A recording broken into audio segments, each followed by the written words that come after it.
Morning everybody, welcome to today's Kids Slot. Now I want you to get your thinking caps on because you are going to need them this morning. So thinking caps on. Something's wrong, not quite right. Well, that's not my thinking cap. Let's try that again. Found it. Much better. Everyone got their thinking caps on too? Lovely. Now here's what I want you to think about. How good are you at keeping the rules? That's a tough one, isn't it? Sometimes there might be rules that we really don't like. But sometimes those rules are there to keep us safe and to keep other people safe. So we need to keep those rules. Now, what do we do if the rules that we've been told we've got to keep go against what God says is the right thing to do? Well, do you know what? In today's story, we're going to find out about a young man called Daniel who faced exactly that problem. And we're going to see what he decided to do. He was really brave and he was really wise. And he trusted God through it all. So, let's go back to Babylon and find out what happened. A long time ago, Nebuchadnezzar, the king of Babylon, set off with his army, defeated many nations, and brought back the prisoners to Babylon. One of the places he invaded and took prisoners from was the city of Jerusalem.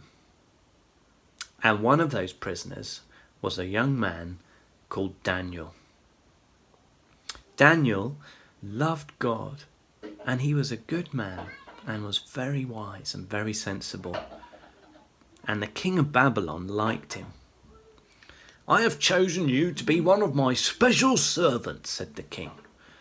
"I'll do my best," Daniel said.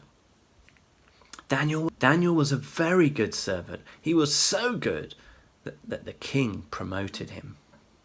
Well, some of the other servants of the king were jealous. "How come Daniel gets promoted?" they asked. The jealous servants decided to try and get rid of Daniel. So they watched him carefully to see if he made any mistakes that they could report back to the king. But Daniel loved God. He was hard-working and honest. And he served the king well every day. The jealous servants made up a nasty plan. "We'll try to trick the king into killing Daniel," they said. And they had noticed that Daniel prayed to God 3 times each day.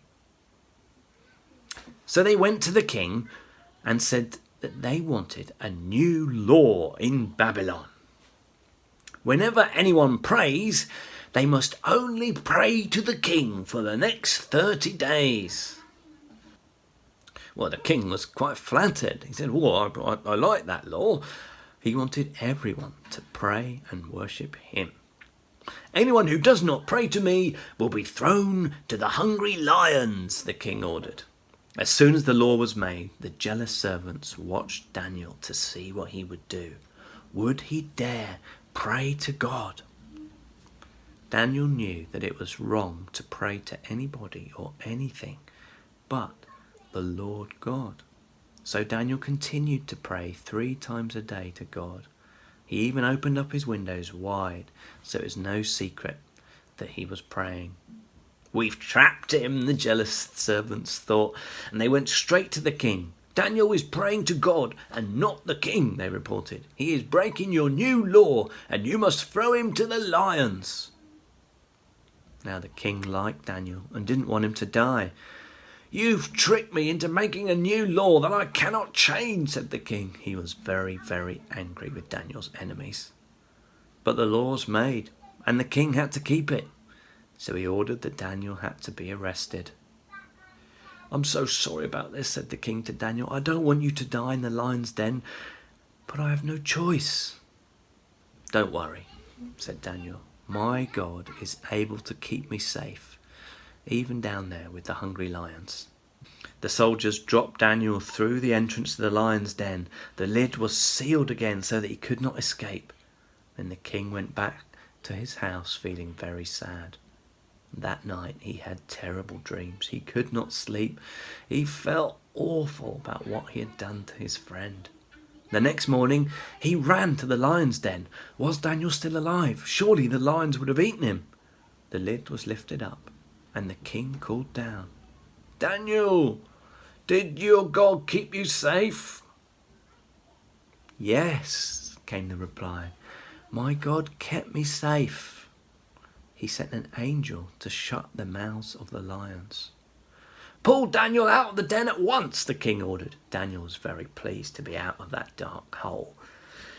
Then the king turned to the jealous servants. "You tricked me into throwing my friend Daniel to the lions," he said. "I have a nasty surprise for you."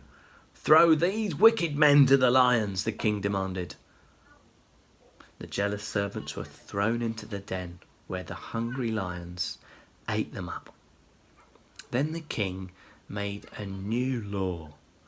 "From now on," he commanded, "everyone must worship the God that Daniel worships."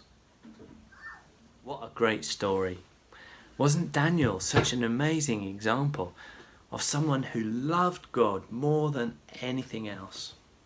And when the difficult things came along into his life, into his situation, he didn't run away from God.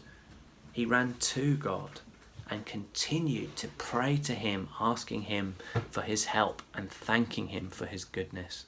What an amazing example he is for us today.